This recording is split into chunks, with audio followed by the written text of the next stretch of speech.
Underground swimming pool. Jabalpur नाम के गांव में बीजल देव नाम का एक जमींदार रहता था। हर साल उनके गांव में आयोजित तैराकी की प्रतियोगिता में उसका बेटा गौरव देव ही विजयी रहता था।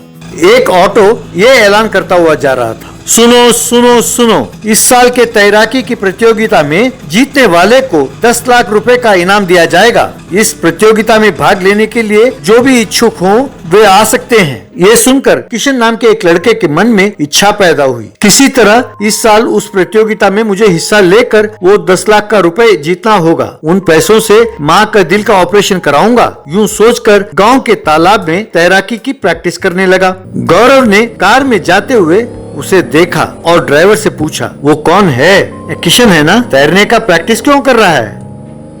सुना है कि इस बार के प्रतियोगिता में वो भी हिस्सा ले रहा है। वो किसी तरह 10 लाख रुपए जीतना चाहता है, इसलिए वो कठोर अभ्यास कर रहा है। उसे प्रैक्टिस करते हुए देखकर लगता है कि वही जीतेगा।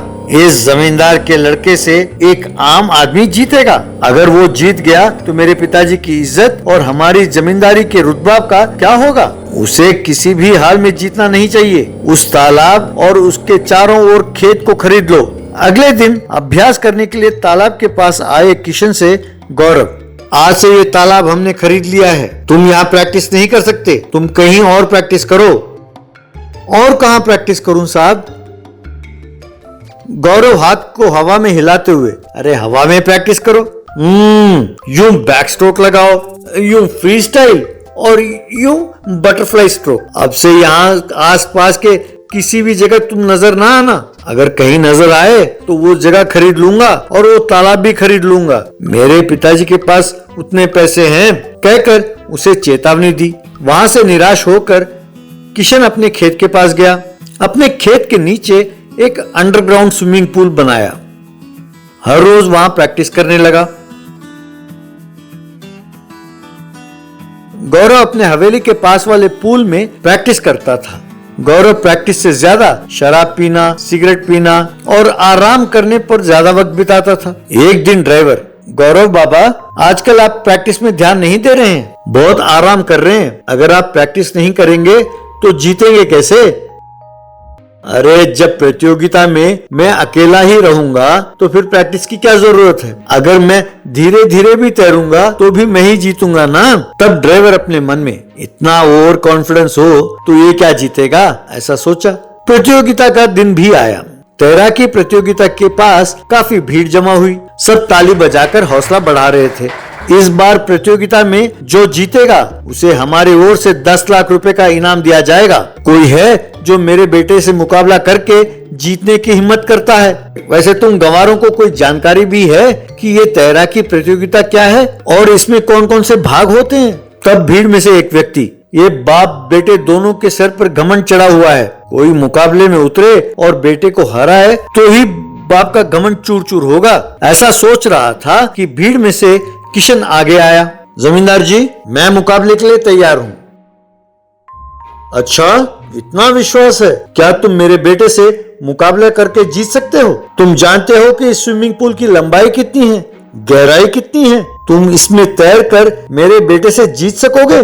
मैं मुकाबला करूंगा जमींदार जी, मुझे अनुमति दें। वैसे ही मैं जीत जाऊं तो मुझे इनाम के पैसे भी दें, कहकर मुकाबले के लिए तैयार हुआ। गौरव और किशन दोनों प्रतियोगिता में भाग लेने लगे। हर रोज अभ्यास करने वाला किशन आराम से तैरकर जाने लगा, पर लापरवाह होकर प्रैक्टिस ना करने वाला गौरव पीछे रह गया।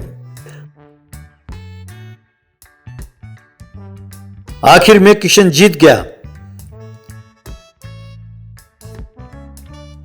भीड़ में सब, किशन जिंदाबाद, हमारा किशन जीत गया। अरे वो अपने माँ से बहुत प्यार करता है, उन्हें बचाने के लिए ये बेचारा जमींदार के बेटे से मुकाबला करके जीता है। वो वाकई ग्रेट है। जमींदार ने उसे 10 लाख रुपए का इनाम दिया। गौरव हार कर, अरे किशन, तुमने प्रैक्टिस तो किया ही नहीं, फिर जीते कैसे? आइए दिखाता हूं, कहकर उसे अपने खेत के पास ले गया। वहां एक दरवाजा खोलकर उसे अपने अंडरग्राउंड स्विमिंग पूल दिखाया। बाकी लोगों से किशन, कल से कोई भी आकर मेरे स्विमिंग पूल में प्रैक्टिस कर सकता है, यहाँ सभी का स्वागत है। सब किशन का जय जयकार करने लगे। धोबी वाला।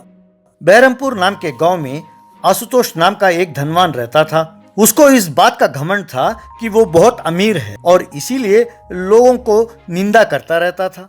उसे लॉटरी टिकट खरीदने की लत थी।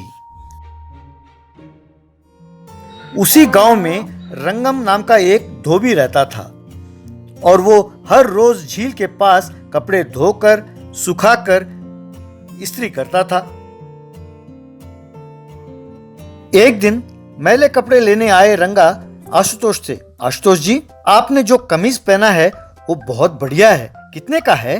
वैसे एक पुराना जीन्स हो तो मुझे देना साहब, मैंने कभी जीन्स नहीं पहना है।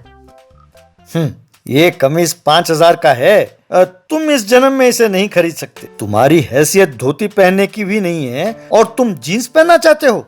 यही तो धनवान और कंगाल में फर्क है। जाओ जाओ अपना काम करो, जीन्स वीन्स कुछ नहीं मिलेगा। ये सुनकर रंगा को बहुत गुस्सा आया। घर जाने के बाद आशुतोष की शर्ट में से एक लॉटरी का टिकट निकला।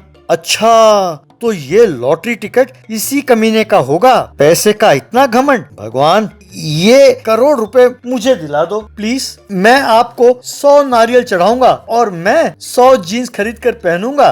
वैसे इस टिकट को लॉटरी लगेगा कि नहीं, ये बात गोलमाल बाबा से ही पूछकर जानना होगा।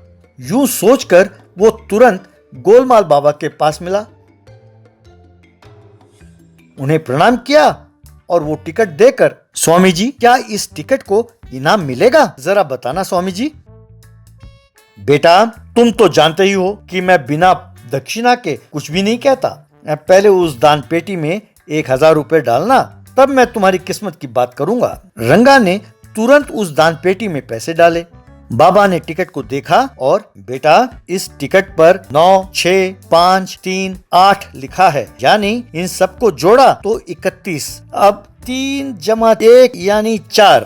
तुम्हारा लकी नंबर 4 नहीं है बेटा, मैं तुम्हारी कुंडली जानता हूँ ना, तुम्हारा लकी नंबर है 5। जाओ इसे लौटा कर अगला नंबर यानी 9, 6, 5, 3, 9 ले आओ, तुम कल तक करोड़पति हो जाओगे। ओम गोलमाल गड़बड़ाए नमः। रंगा तुरंत लॉटरी टिकट के दुकान पर गया